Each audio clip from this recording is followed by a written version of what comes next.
Earth Day, everyone. Good Happy morning, Paul. Earth Day! Can we hear you, Paul? Are you here, Paul? Yes, hello. Hello, Michael.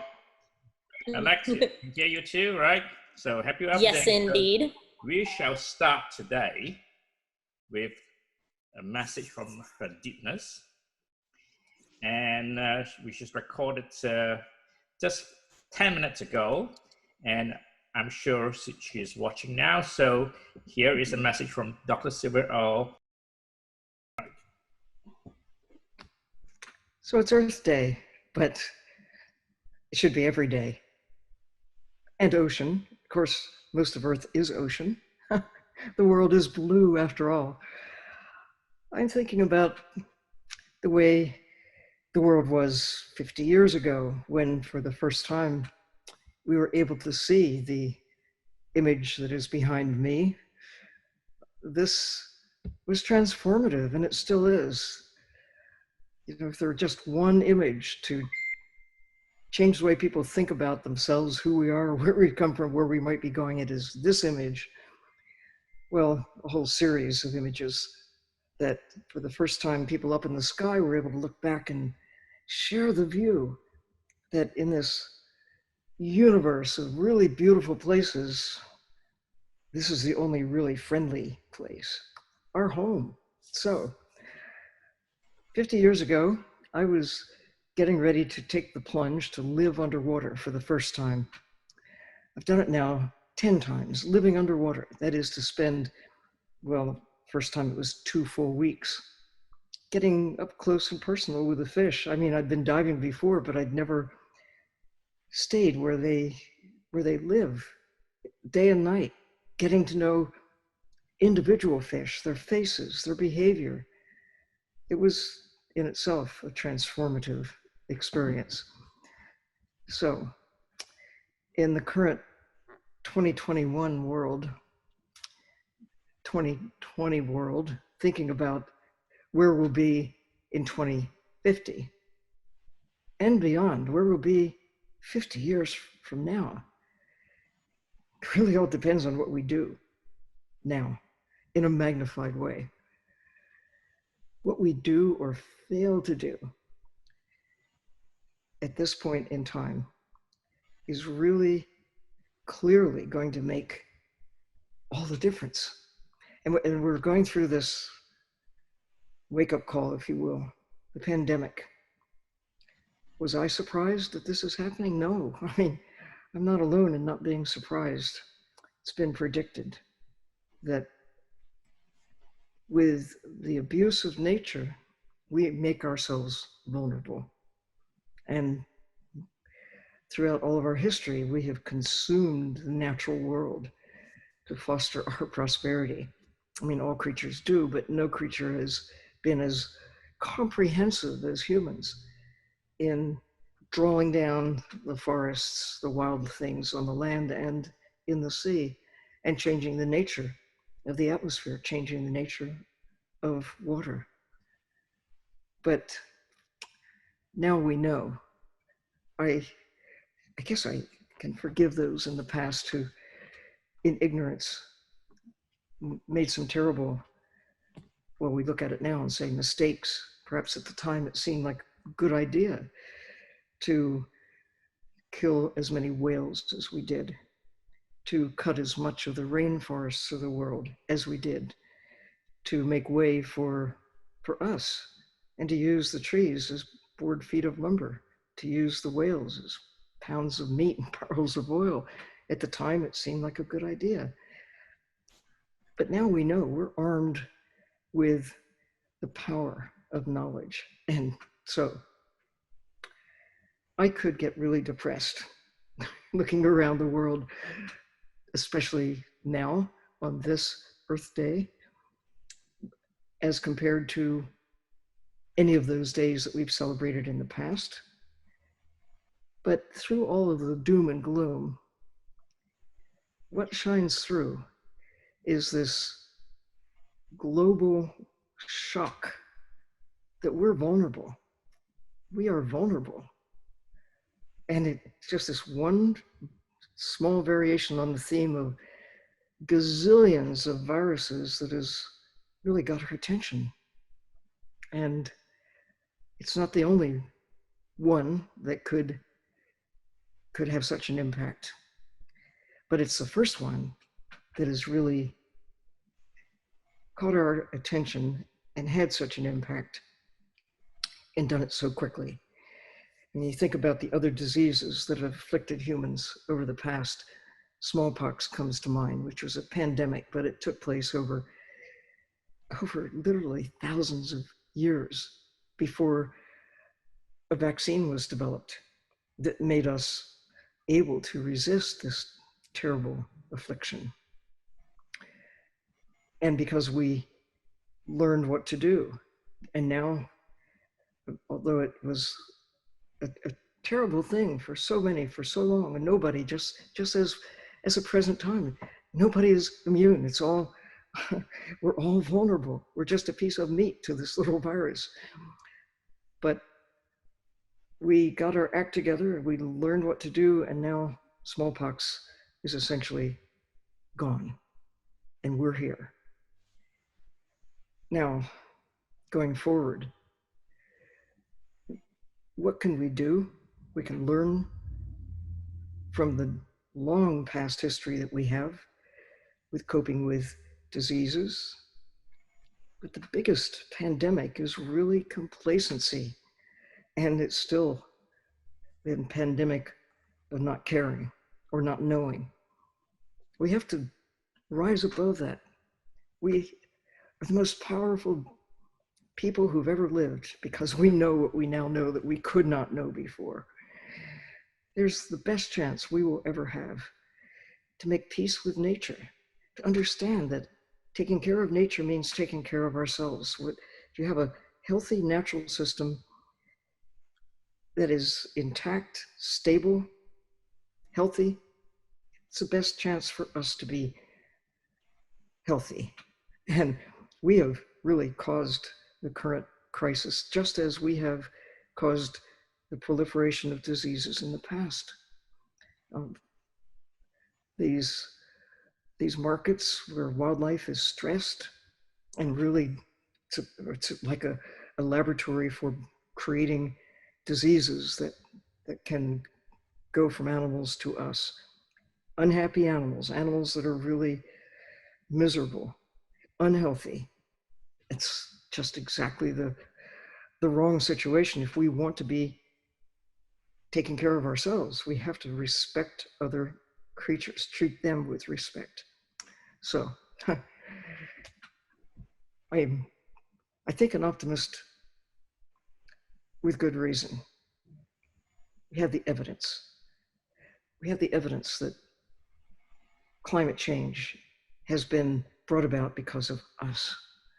Of course, there's a slow, gradual process. The world has always changed in major cycles, but we are causing the present situation that we find ourselves in with a rapid change of temperature that is causing a deterioration of coral reefs, of kelp forests, of forests on the land. And in so doing, we make ourselves more vulnerable, not just to the loss of forests and the loss of birds and things that we aesthetically find pleasing. It's just everything. Our existence is anchored in a healthy planet. So maybe in a current time of looking around, feeling the weight of this terrible pandemic, we can perhaps see beyond and figure out how can we put this to work in a way that will inspire us going forward to not let such things happen again. I don't mean that we're prepared with more masks and more hospital beds and all that. I mean that we are going to the root cause. A healthy planet means healthy humans. Taking care of nature means taking care of us. And we've been celebrating nature with Earth Day in times past, but I think never before have we been as inspired as right now to send that message as a big headline. highest priority. Take care of our life support system, Earth, because without that, nothing else matters. And the ocean is, of course, the cornerstone, governing climate, governing weather, home for most of life on Earth. If we fail to take care of the ocean, you know, all the rest won't matter. So I'd like to think on an upbeat way with Michael Earle, my friend, my colleague, my mentor, my dive buddy. Can't wait till we get to go back in the ocean again, Michael. Here to celebrate ocean, the ocean, Ocean Geographic, to celebrate our dreams and schemes for getting little submarines to be able to go deep in the sea. The mirror image of being high in the sky, looking back on Earth, is to go deep in the ocean, below where light penetrates, go down where it's really dark and cold, but filled with life. And to look around and say, this is the ocean, this is where the action is. And then to come up through the blue and back into the air and see how all of it connects. It's not land here, ocean there, humans here, nature somewhere else. It's this blue speck, Earth, in a universe that is not very hospitable for us. Knowing the gift of being alive, armed with knowledge at this point in time, is cause for hope. I thank you, Michael Earle, for what you're doing to bring people together, to celebrate, and to connect minds around the world to say, okay, we're in a real fix here. We have some problems, but we have the knowledge of what to do. So let's do it. Let's go for it. Thank you, Sylvia. That was very, very inspiring. You're always, to me, you're the mother of the oceans and the hero of our planet. Thank you so much for this. What a lovely message from her Deepness. So you're going to celebrate Earth Day first by announcing that because of several requests for photographers to enter the Ocean Geographic Pictures of the Year competitions, the entry was closed on the 15th of April. But because it's Earth Day, we open again for entries just for today and tomorrow.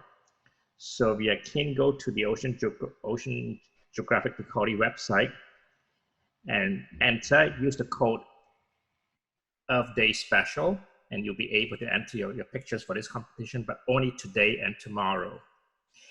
So we're very excited with our program for now and our next session that is 12 hours from now. But for now, we have a special guest, Dr. Paul Muir. He's the chief scientist for our last Elysium expedition to the Coral Triangle, and there was some coral in Raja Ampat. So let Alex Rose introduce him for us. Alex, go ahead. All right, thanks. And thank you for joining us, Paul. It's great to have you here. Good to see you again after it's been a bit. Yeah. Things have been a little weird, but thanks for being here with us. So yeah, I'm going to tell everybody a little bit about your research and what you do. So Dr. Paul Muir is a researcher and collections manager for corals at the Queensland Museum. His research primarily looks at three things. One, the dominant coral genus Acropora and its fate in the Anthropocene, reasons for high equatorial diversity, and limits to depth and latitudinal distribution. Number two, coral bleaching and the variation between species and over depth. And three, deeper or mesophotic reefs and their potential for acting as a refuge for corals during bleaching and severe storm events. So Paul also has a background in marine microbiology, pathogens, and toxicology. Over the last 50 years, Acropora populations in the Caribbean have declined by about 90%, and he's an expert on Acropora corals that dominate most of the reefs around the world. he feels that without positive action, similar declines are likely in the Indo-Pacific. So we really need to pay attention to what's going on with our hard stony corals. So thank you for everything that you do, Paul. I'm particularly fascinated with your deep water stuff. It's just, you know, so different than what we're all used to seeing and used to knowing. So I'm looking forward to you sharing more of that. So thanks. Right. Thanks very much, Alex. And thank you, Michael, for being here. And hello to everyone. I guess most of you are probably at home. I'm at home, as you probably realize. And you better just tell me if my link's a bit funny because I'm on a satellite uplink. So anyway, so I'll just push on. I'm going to give a little talk. Michael asked me to talk about what I thought the world oceans would look like in 2050. And I guess, you know, I'm a coral reef person, so I'll stick to coral reefs because they're the most important. And that I guess I'll temper my predictions, you know, by saying, you know, you never know what's around the corner. But anyway, I think we can still do a fair bit with science and we can extrapolate what's gone on in the past. So I'll just share my screen now with you. Let's see if this works. Sorry about this. I haven't done this one before.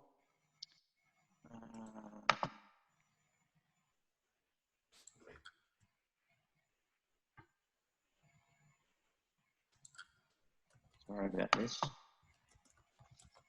Okay, can you see that? Okay. I'll assume that's okay.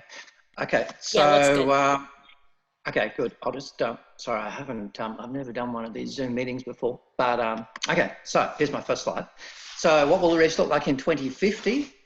And this is just me diving on a reef somewhere in the Great Barrier Reef, and so I guess my job is a research officer and collection manager at the Queensland Museum.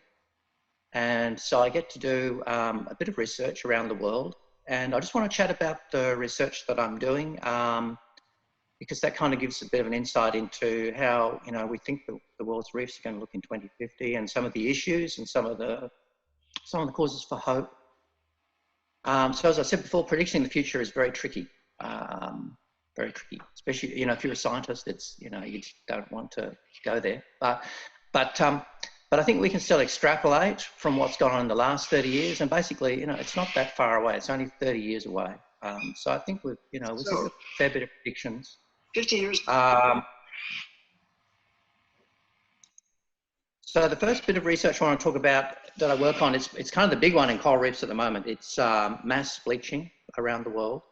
And these are, you know, they're terrible events. They're very, very high death rates of coral around large areas of the world.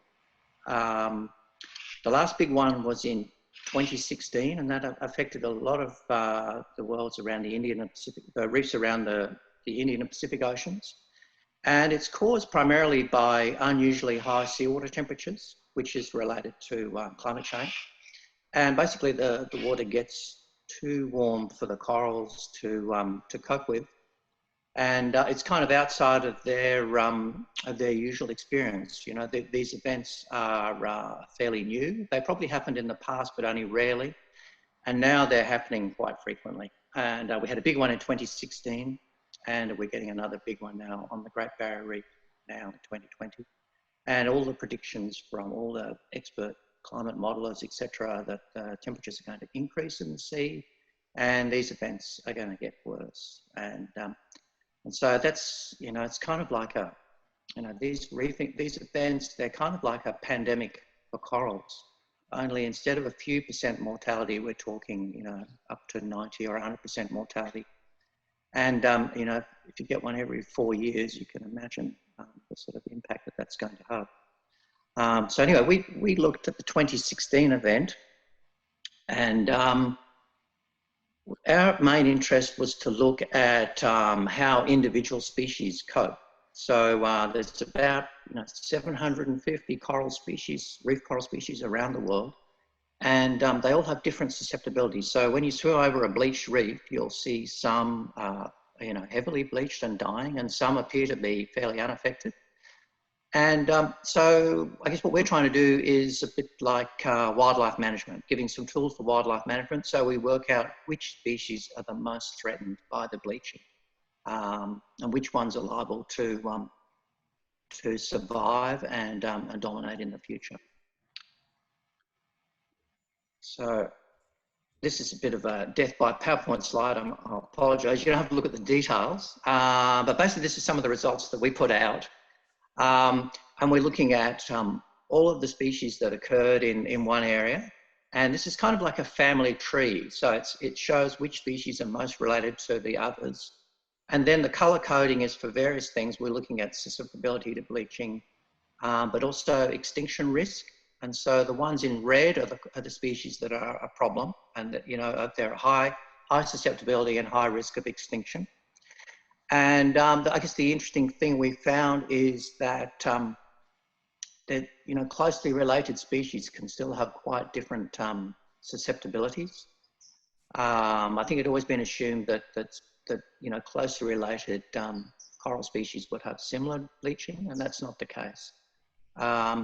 We also found some evidence for adaptation, which is a cause for hope. So some species were very, very common in the past, and then when we did our surveys, we saw, you know, only a handful of individuals surviving over, you know, large areas of reef over 2-week surveys. And I guess the promising thing with that is that the few that we saw in some of those species looked as if they were highly resistant. And so that's basically the old argument of nature finds a way. So there's some adaptation going on there. So if you get very high mortalities from bleaching, then it kind of acts a driving force to develop resistant strains. So some of the species are actually coping and they're adapting, but a lot aren't. And we certainly found that some of the species that were very common in the past and are common on reefs all around the world, and you just take them for granted, and they're just missing completely from the surveys that we did over 2 weeks on large areas of reef. And so, you know, they are possibly extinct in that area. And so it could take a long time for them to come back. And obviously, you know, coral reefs, they rely on the corals. The corals are the foundation species. They build the reef and they do everything. Without the corals, you don't have a reef. And so this is of concern if you're losing species, because basically, if you could think of an ecosystem like a big, complicated machine, and it's made of many, many parts. It's like, imagine you know, your car, and you pull out a part of this machine and it might not make a difference to the machine. You know, you can pull out the back seat or the wing mirror, doesn't make any difference, everything goes fine. But sooner or later, you're going to pull out parts that seriously affect the whole system. And eventually, you know, you'll get a crash. And so that's why extinctions are really of concern. It's not, you know, that this one species is necessarily of, you know, huge importance, but that it's an intricate part in this machine that basically we need to try and keep running. The other thing we found, which was really interesting, was that the deeper corals on the reef were showing a lot of protection from bleaching. So the bleaching wasn't getting down deep. And that's, you know, that's a potential for refuge where species can survive these sorts of events. And there's some hope that perhaps these deep surviving individuals can help reseed the shallow reefs. When the bleaching's passed, the shallow reefs are devastated, but there's still deep corals down below, say, 20 or 30 meters that can help to reseed the reef. And that's something that we're kind of working on now to check, you know, if that's possible at all. And that sort of gives me a bit of a segue into my next thing. Actually, it doesn't quite, but I missed this slide. So this is just, I guess, adding what I was talking about with extinctions. So we're getting some surviving populations, possibly below 30 meters depth. So then that's some of the research we're doing is to look at deeper corals below 30 meters depth where people normally die and see, you know, how many species are there and what potential they have for refuge from bleaching, but also, you know, severe cyclones are another thing that's a potential climate impact, because the seas are warmer, you get much greater cyclones and hurricanes, and they cause massive damage to reefs as well. But again, if the deep corals can potentially survive some of those events. But it was always thought that the deep populations on reefs were very few species that were specialised in small populations, because basically reef corals need light to survive and grow. So that they've got plants within their tissues that help them grow. So they're just like a plant. They're a cross between a plant and an animal. And so they need light. And obviously the deeper you go, the less light you get. So there was always this thought in coral science that there wasn't much going on below where people dive. So I was involved in some research a few years ago with University of Queensland, and we looked at deep reefs on the Great Barrier Reef below 30 metres, and we used one of the little machines that's pictured on this slide, which is a little ROV, and this was taken at 40 metres depth, which was pretty much the limit where we could dive to. And this little machine's going down. When we explored depths down to about 130 metres on the Great Barrier Reef and found corals, reef corals down to that depth. I guess one of the interesting side issues here is, I don't know if you can just see in the bottom right corner of the screen there are these little fishing floats that normally they're orange and round, and because of the great pressure at depth, they've been squeezed. They look like a marshmallow that's been squashed. And they used to be orange. On the surface, they're orange, and underwater, they just appear a sort of greeny colour. Anyway, that's a bit of a side issue. So what we found down deep was actually quite surprising. This is a picture from 40 to 50 metres depth at one of the outer Great Barrier Reef reefs. And we found surprisingly large corals, surprisingly high cover, and surprisingly large number of species down there. We got reef corals growing down to about 125 metres, which is pretty amazing because they're still using light to grow. And actually, there's still quite a bit of light down there in these very, very clear waters of the outer reef. There's still quite a bit of light gets down to those depths, and that's enough for corals and even some plants. And so these areas, they provide quite a good possibility for refuge for some species. And I guess part of our work was documenting how many species. I think we figured that deeper than 30 metres depth, there was about 46% of the species on the Great Barrier Reef occur in small numbers, possibly, below 30 metres depth, and have some potential for refuge during bleaching events and severe cyclones, which is a real, that's a cause for great hope, because there's not only are those species protected, potentially protected down there, but also there's the potential for those surviving deep individuals to help reseed the reef, to regrow the reef once it's been devastated by a bleaching event or a cyclone. And that's ongoing work. We still have to see, there's a lot of questions about the reproduction of deep corals and the genetics to see what the potential is there, but that's one of the things we're working on. And I think it's definitely showing a bit of hope there. So that's, it's not all doom and gloom. There's definitely some cause for hope. Coral reefs are very resilient systems. You can see them absolutely, devastated, and then come back 10 years later and they'll completely regrow. So they have a great potential for regrowth. We just have to get off their backs, basically. So the other potential refuge for corals is high latitude reefs. And here is a picture of Sydney, and I've just done a little Photoshop thing where I've Photoshopped a reef on the back in the foreground. So it's not real, it's Photoshop. But there's a thought that that as ocean temperatures get warmer, that corals could find refuge and they could migrate to higher latitudes. And so we might see reefs in higher latitude areas.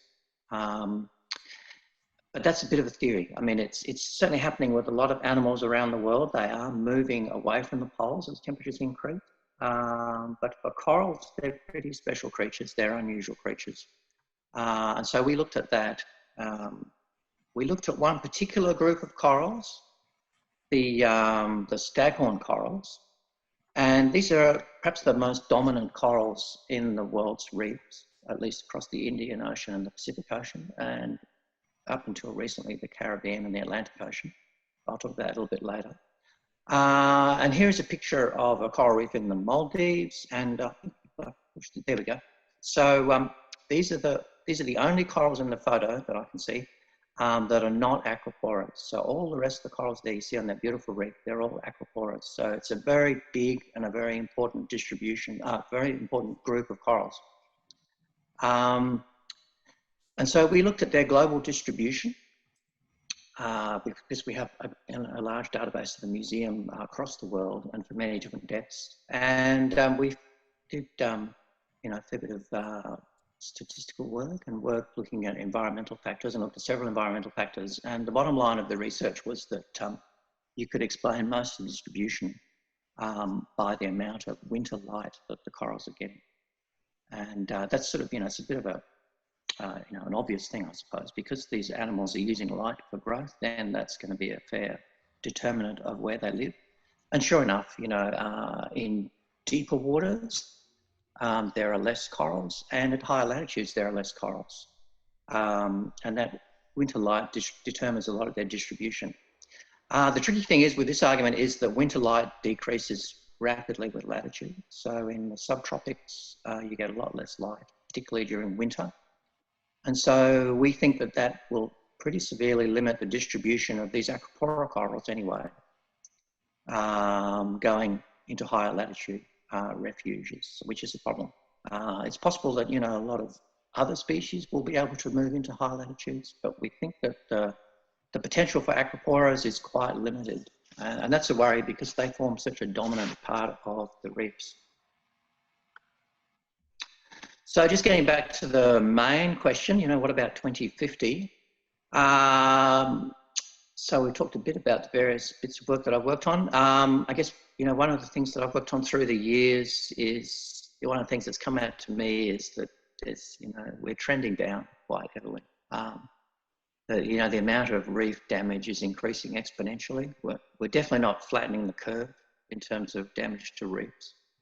And here's an example. I guess I could give you dozens of examples, sadly enough. But here's an example from the Maldives. I visited there in 2006, beautiful reef. And then I visited again in 2016. Sorry, technical issue here. Oh, here we go. So I visited the same reef again in 2016. I can't say this is exactly the same site, but it's very close. And there was a general trend. And this is basically that reef in 2016. So, and that's before the bleaching, basically. There's nothing to bleach there. So yeah, you know, I've seen a lot of degradation around the world, and it's not trending better. And then when you add on top of that bleaching, it's looking a bit grim. I guess one thing I mentioned before about the aquapora is that they dominate reefs across the Indian Ocean, the Pacific Ocean, and formerly the Atlantic, the Caribbean, and now they don't in the Caribbean. Basically, they documented loss of about 90% of the aquapora lost in the Caribbean. So you can imagine that photograph that I could back up, but I'll probably cause a problem. That photo I showed you with the 3 corals that weren't aquapora, you know, that's, you can imagine a reef without those aquapora. So yeah, I think that there's a lot of potential for many areas in the world to become Caribbeanized, to lose their aquaporas, to lose many species, even without bleaching. And then once you add on climate change impacts like bleaching, and also there's another one I haven't talked about called ocean acidification. You might want to Google that because I don't want to talk about that yet. Then you're looking at, you know, quite a grim picture and the possibility for a lot of extinctions. But there's a bit of hope. There's hope for refuge for corals in deeper waters and in high latitudes. And as I said before, reefs have tremendous potential to regrow very rapidly. Basically, we just have to get off their backs, which is not that hard for us to do. But anyway, that's another talk. But there is, you know, there's a very real potential for complete loss of reef systems around the world in the not too distant future. And certainly a lot of my colleagues are predicting that sort of thing happening.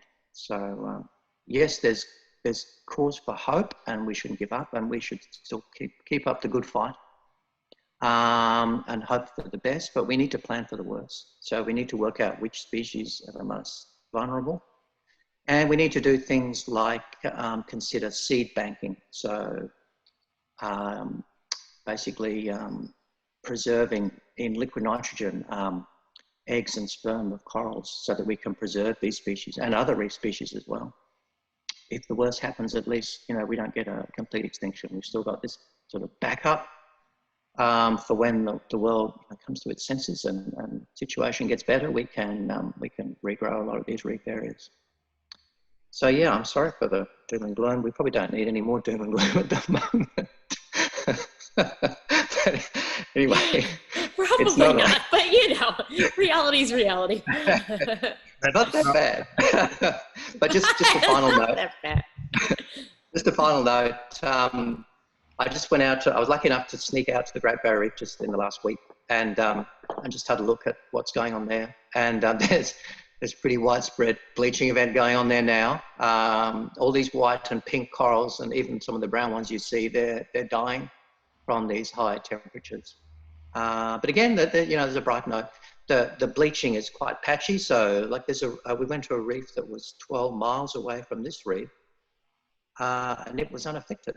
So it's kind of interesting. This bleaching I saw in the midsection of the Great Barrier Reef is some of the worst bleaching I've ever seen in my life. Yeah, but I guess the other good thing is that down deeper, below 4 or 5 meters depth, there was very little impact of this reef. So it's early days. We need a lot more data, but yeah, grim, but not all. But like you say, we may have a coral reef in Sydney, coral reef in San Francisco, and hopefully not in Antarctic or Arctic, because you know we might be invading those areas. Yeah, I don't. But I think that we know of many scientists, especially on the Great Barrier Reef, looking to repopulate reefs and also looking for super corals, and that's always reason for hope, isn't it? Yeah, for sure. Oh yeah, for sure. Yeah, definitely. I mean, I'm an optimist. I think you know. I have a question for you, Paul. Yeah. In what phase, in terms of bleaching event, in what phase would you consider the reef is terminal, that there's no more hope for regrowth? In what phase should we be looking at? I'm sorry, Michael, I didn't quite catch that. You're asking when is there no more hope, or? Yeah, on a reef that's being affected by bleaching events, say 1 year, 2 years, 3 years, and after the reef become devastated, you know, at what point you think that the reef will not be able to regrow or repopulate? At what point should we be looking at? Well, the good thing about corals and coral reefs and most coral reef animals is that they have planktonic larvae. So they have little larvae that drift around in the water, and they can settle anywhere, and they can travel, you know, miles on ocean currents.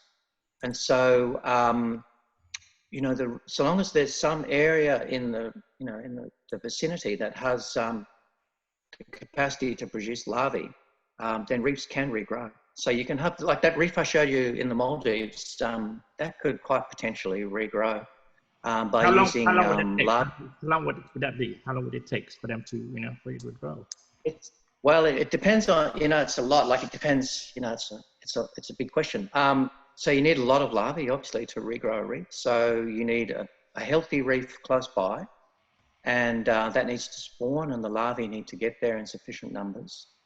But you know, if that reef that we saw, it's actually got some reefs close by that are quite good, quite healthy, or they were, and you know, they could easily regrow, and you'd barely recognise it within 10 years, 12 years. Yeah, they're crazy how what potential they have for regenerating, Michael. Right. So, question for you, Paul. I know particularly in the United States, like on our coast of Florida, we don't have a lot of acropora species, but the ones we have really are not doing well. And there's not a lot of the original habitat left. That being said, there are quite a few initiatives trying to replant these corals, but most of them focus on frags or fragmenting larger colonies and then replanting those. How does that compare to having coral larvae instead to replant these areas, you know, from a larva as opposed to from a fragment of a coral? Yeah, okay. So fragging plain old fragments is it's very labor intensive, and you know, you can only do a small number. The great thing about larvae is that the corals produce, you know, millions and millions of them, and all you've got to do is get a bucket to collect them.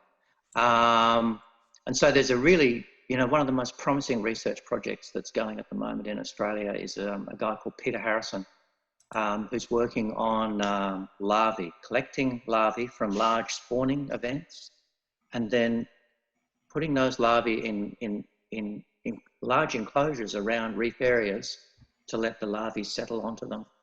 And you know, that's kind of letting nature do all the work for you, because basically, you know, all you need are these large enclosures, and you can collect huge amounts of coral spawn and move it, you know, hundreds of kilometers by boat. So I think that's got huge potential. I guess the other thing to add is that with any, you know, these reef restoration projects are great, but you need to work out what killed the corals in the first place, and you need to remove that stress. And I guess I'm concerned that in the Caribbean, that those stresses are still there. So, you know, you have to do the two things. I think, you know, it's great to do restoration, but you have to look at what killed them in the first place. And there's a lot of debate about what killed all the acroporas in the Caribbean. I mean, I think it's a given, but it's contentious. Yeah, very true. No. So yeah, I think it's got potential. And I think we should look at those things, because I think, you know, we've got, you know, because it's such a serious situation, we've got to look at all the potential solutions. And obviously the more people that can be involved and have volunteers going out fragging corals and planting them, the better. I mean, definitely, yeah. Yeah. All right, good stuff. Thank you, Paul. Thank you, Paul. Yes, it's a very good session, and now we understand more about corals, and we hope you will join us in the next Elysium expeditions. Yes. I hope so too. Maybe we'll find coral in the Antarctic. Deep water and really cold. Worth a look, you never know. You don't, that's true. Okay, Alex. Exciting stuff. Thank you so much for joining us, Paul. That was really great. Thank you. Yeah. Thank you. All right. Bye. Bye. And happy Earth Day. Oh, yeah. Thank you. Sure. All right. All right. Okay, moving on. Ooh, screen change. Very exciting. So we're moving on to Elysium.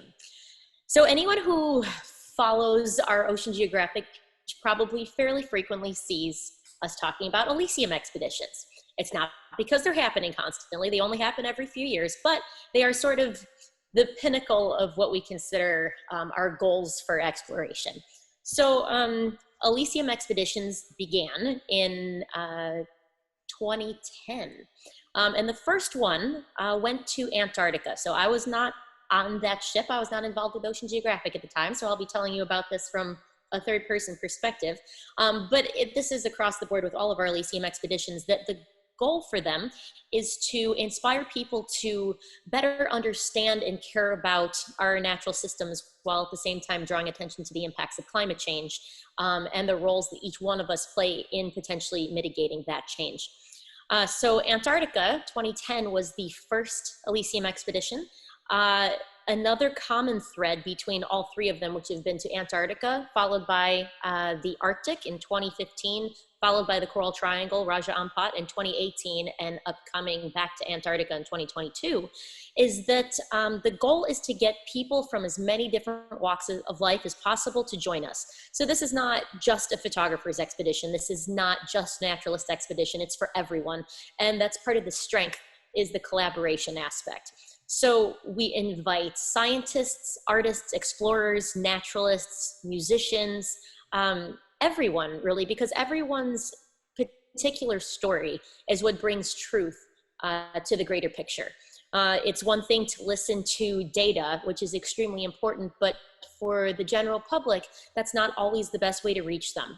We need images of how beautiful something is. We need videos so you can hear the sound of what it's like to be on an icebreaker crunching through the pack ice at 82 degrees north. You need artists to be able to reimagine the world that they've seen in a way that connects with a variety of people. You need musicians that can recreate for you the atmosphere. all of these are important, and together, when you kind of put together science and art, the intersection of those two is conservation, and that's what Elysium is all about. So a bit more about each one. 2010 was the first to Antarctica. The second, which is when I started being involved, was to the Arctic in 2015.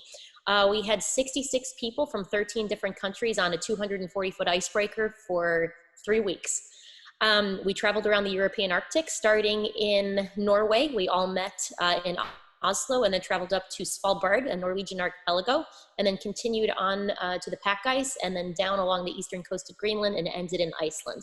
So it was a really wonderful loop around the European Arctic, during which time we had 6 Zodiac boats that could be deployed, 2 for land use, 2 for snorkeling, and 2 for diving. So we could really cover the whole breadth of what we were seeing. And from that, after we came back, we collated everybody's information, everybody's images and video, and created a traveling exhibition that has now been to Singapore, to multiple different places in China, to Australia, and we're in the process of working on some locations in the United States. Other projects have branched off from that. One that I was involved with was actually a dance and multimedia performance piece in Chicago. Called Flow, and it was all about climate change and climate change denial with the use of our images from Elysium. So there are so many things that can come from an expedition like that, and it's that collaborative effort that really differentiates it from a lot of other trips that you can go on. The same thing can be said for our 2018 expedition to the Coral Triangle. This was another one where we had a wide variety of people from different backgrounds, 49 different people, some lead scientists, some artists, and everything in between. And we spent about 2 weeks on 3 different boats, traveling different routes around the Coral Triangle to get a baseline for the coral and fish species that live there. All of these expeditions, the Elysium expeditions, have this underlying thread of talking about climate change, and in particular, ocean change. In terms of coral reefs, of course, this sort of goes back to what Paul was talking about with bleaching and reefs being unhealthy because of changing temperatures. But we also look at those same effects, but how they impact Arctic ecosystems and the Antarctic, and what we can all do personally in order to lessen that impact. Because of that, we do a lot of fundraising beforehand for all of our expeditions to make sure that they can be carbon neutral. It would be beyond hypocritical of us to show up, burn a whole bunch of fossil fuels to drive around a location, but then tell everybody that climate change is bad. People do this, but it's not really the way to approach an issue. So we make sure that prior to going on any of these expeditions that we've raised enough funds for us to be carbon neutral.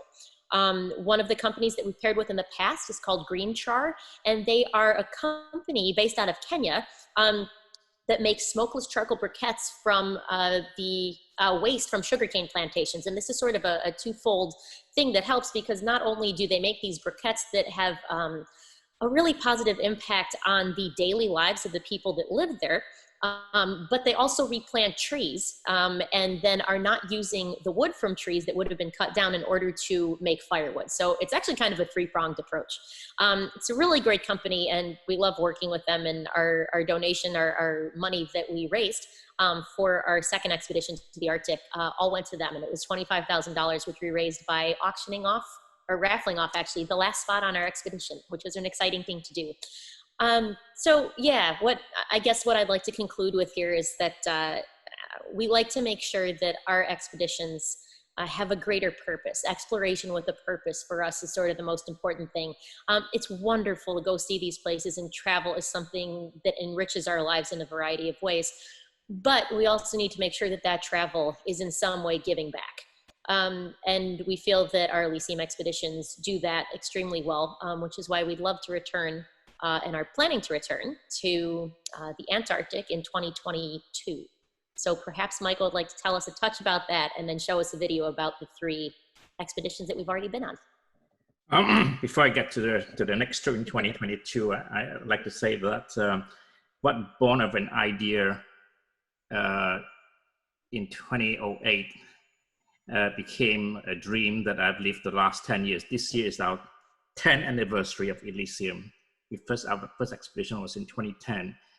I'm incredibly humble and privileged and honored to have so many people coming on our trips: scientists, photographers, musicians, Alex, Sylvia, coming with us to help us with this mission. Collectively, we are a team with a single mission to inspire change and how we look at our planet and how we can convince people to take greater care of our natural world. So what I've done today is put together a 40 minutes video extract from the last 3 expeditions narrated by Sylvia, Jennifer Hayes, and David. And I hope you enjoy it, and I will tell you more about the next expedition after this.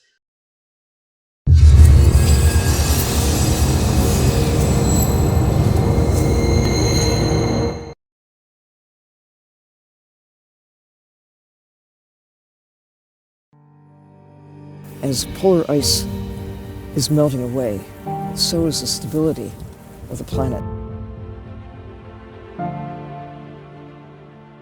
Global sea level reached a record high, the highest greenhouse gases ever released. Arctic sea ice levels reached a record low, the hottest year ever. Here we are in the Southern Ocean, West Antarctic Peninsula, on the Elysium expedition. This region of the ocean is particularly sensitive to climate change. The salps tend to be moving in, and the krill populations are on the decline. This is a route that Shackleton took, so we're going to follow in his footsteps, and we're going to be sampling the plankton along the way.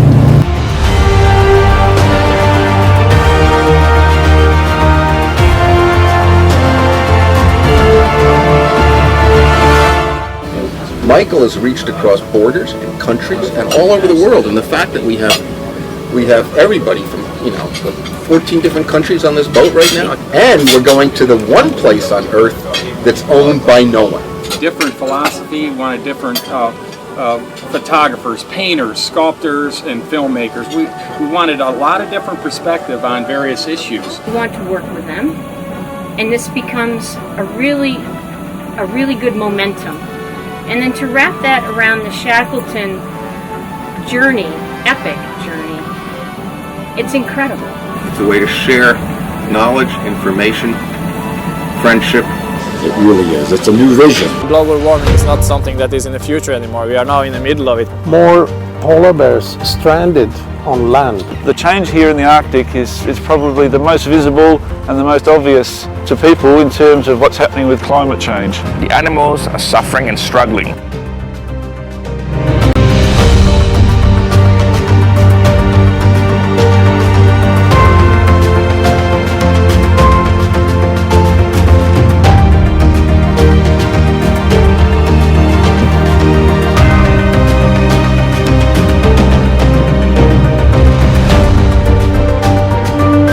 Pictures have power, the power to convince the unconvinced.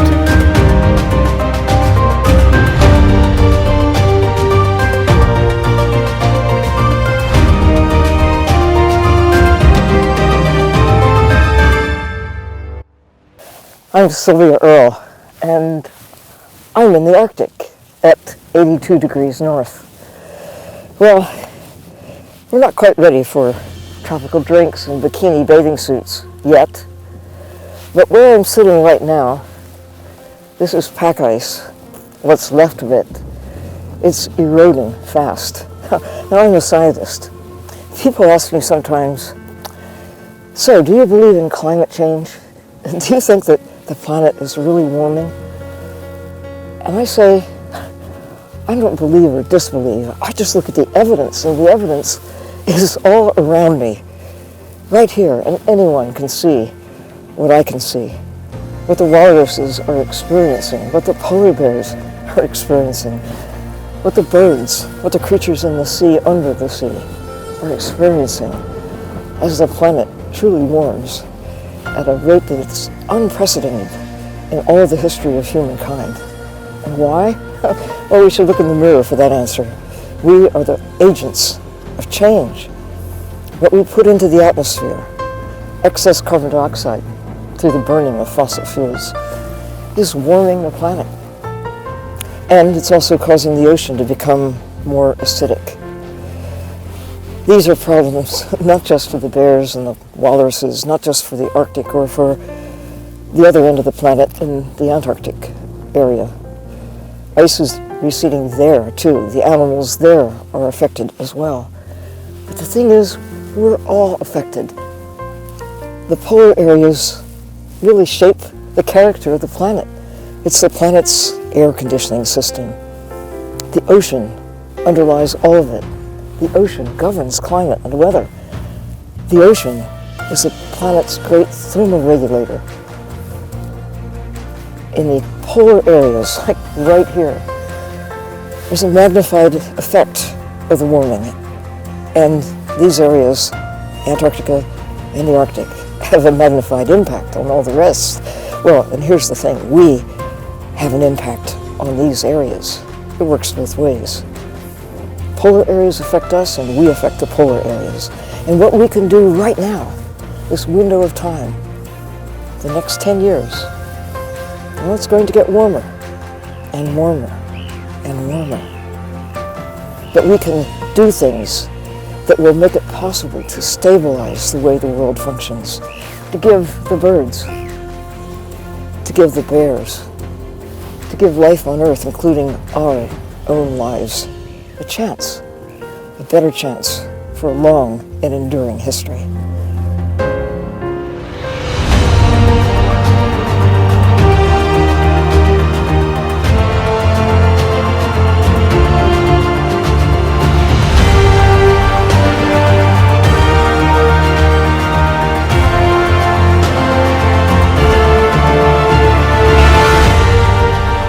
Everybody is basically governed by the oceans.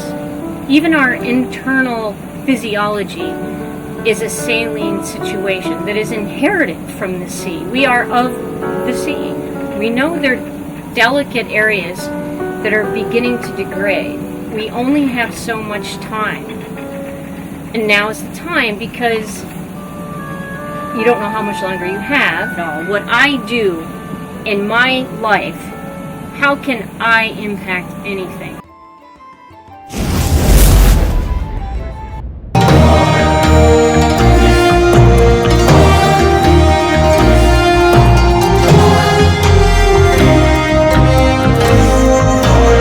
This is the richest coral in the world, and it is surrounded by the densest population of humanity in the world.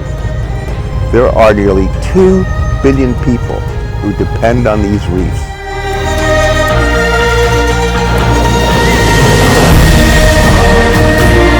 This part of the coral triangle, photographically, is about the most difficult place to shoot in the world.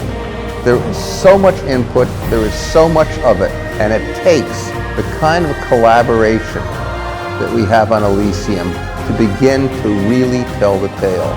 Collaboration is a megaphone for preservation.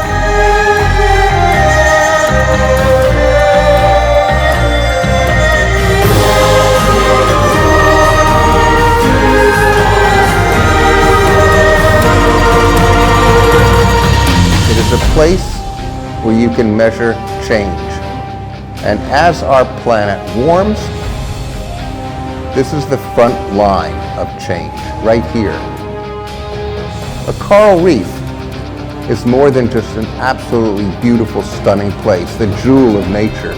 But it is, for climatologists, a thermometer, maybe the thermometer, to measure how and why and when our climate is changing.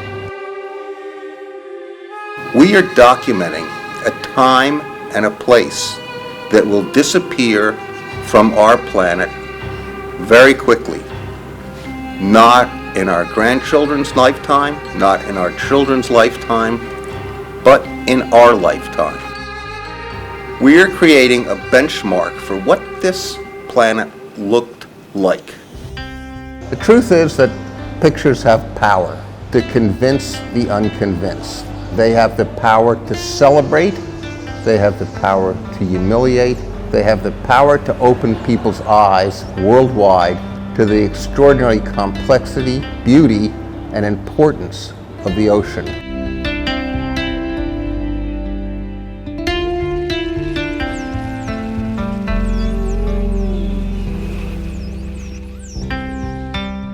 David Dubélé and I go on National Geographic Live speaking tours, 40 cities, 7 countries.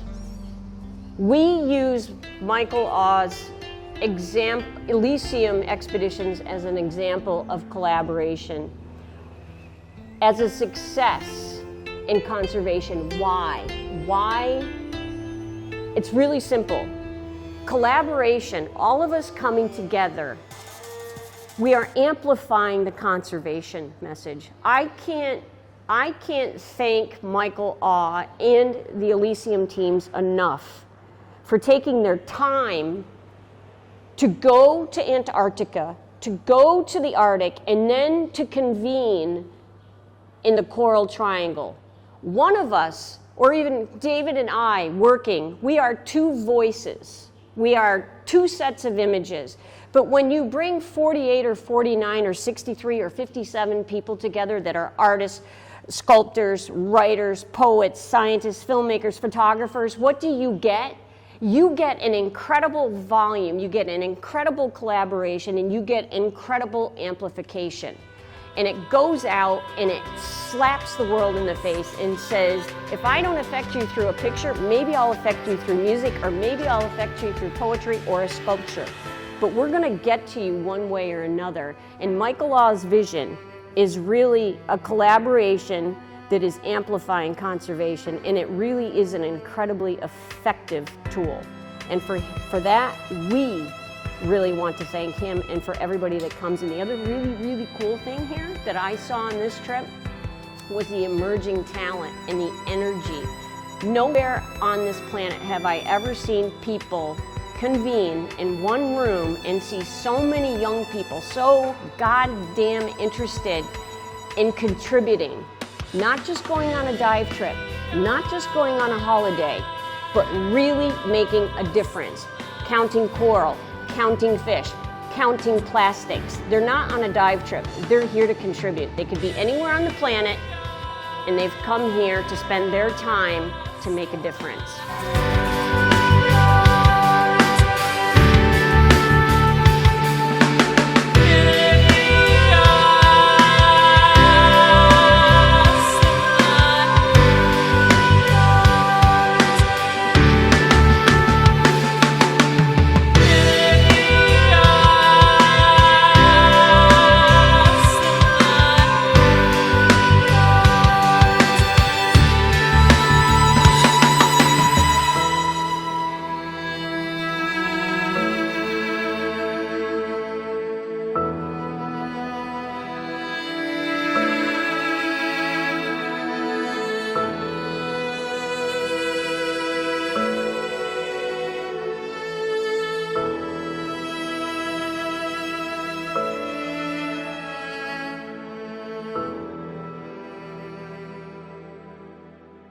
Sooner or later, if the Arctic continues to warm up, you get larger and larger parts in the Arctic where it will be very hard for polar bears to be able to survive.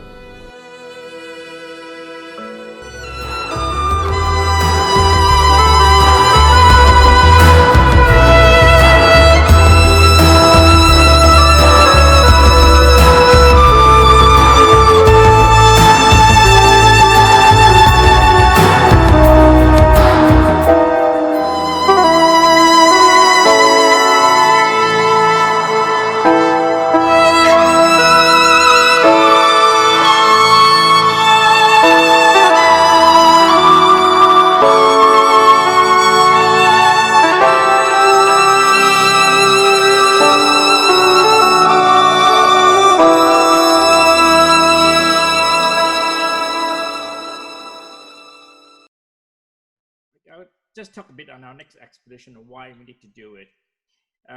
Next expedition is scheduled for 2022, and it is going to be called Our Planet Future. What I thought of is because the Antarctic we know now will not be the Antarctic in 2050 because changes are happening so fast. 2019, in terms of sea ice extent, is the lowest ever in both Antarctic and the Arctic. And then there's this island, I remember the date very well because it's 20th of January 2020. 20 degrees, 20th January 2020 is the highest temperature recorded on an island called Esperanza in the Antarctic. That is almost tropical. You can almost wear t-shirts in the Antarctic. And imagine that happening now, and imagine that happen 20 years from now, there may be coral reefs in the Antarctic by then. We have to go there now. We're gonna go back there in 2022 as soon as we can to document what we have now and what we tend to lose, and hopefully create a picture, a record book of what we tend to lose, and hopefully inspire people to change and pay more attention to the Antarctic, especially to the animals there. The penguin species, example on Elephant Islands, just 10, 12 years ago, there were 150,000 breeding pairs. And last year, after 3 years of research work, the remaining is 60,000 pairs. We lost more than half in the last 10 years. So we have to go back, and that's what we call the expeditions, Our Planet Future. You're welcome to apply. Because of what's happening now, we are not able to firm up the expedition vessel, but we have all the agreement in place. Look out for us in this channel, and we will definitely announce it once we have everything in place very soon, I hope. So there we have it this morning, and we have another session this 12 hours from now. It's that we 9 a.m. New York time and 9 p.m. Singapore time.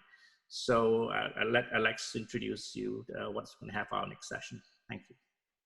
Yeah, so we've got, I mean, this was amazing tonight. Paul, thanks so much for being part of this. I'm so glad we got to share Elysium with everybody. It's a great way to start off Earth Day, I think. It's not quite Earth Day in the US though yet. It's still the 21st. This is Earth Day Eve. It's a good way to start.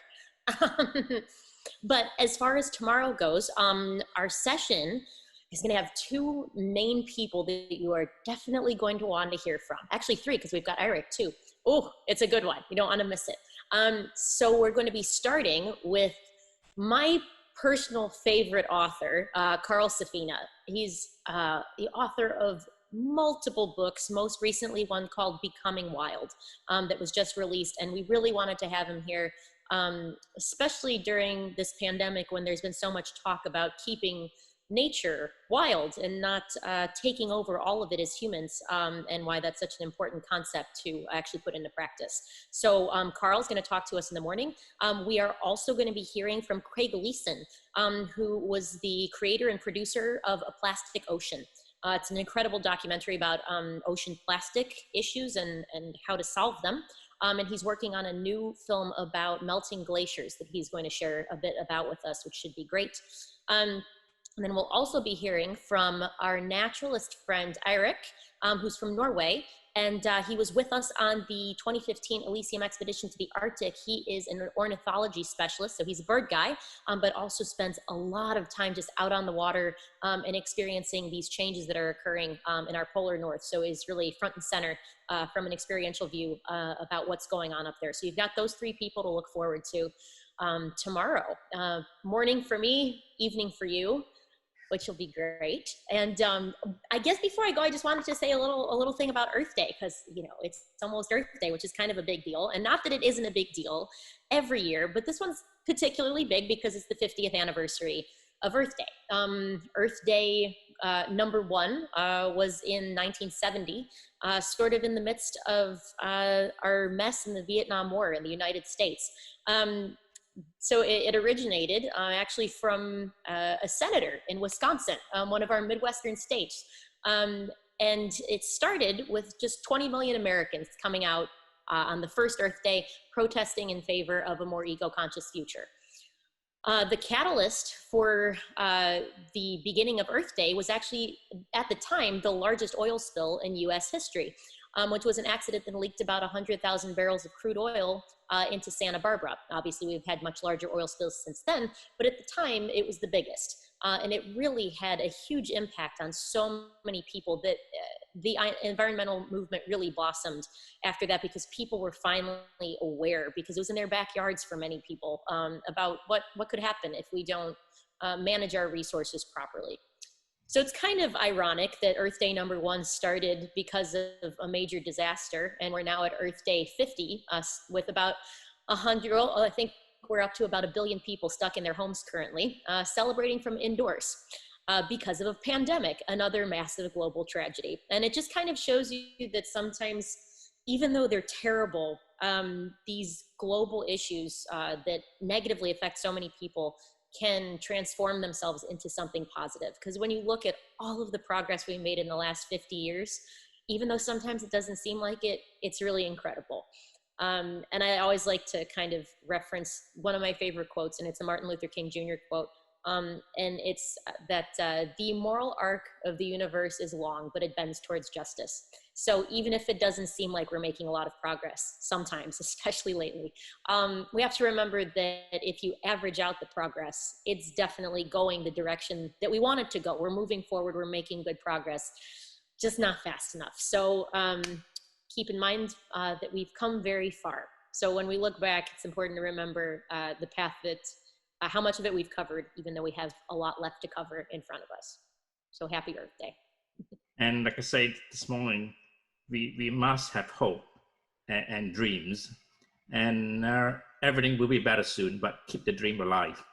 Yep. Thank you everyone for joining us. Thank you, Alex. Thank you, Paul. Thank you. See you in about 10 hours or so. That's right. Set your alarms. Don't miss it. No missing this. Thank you. Bye-bye. Okay. Good night.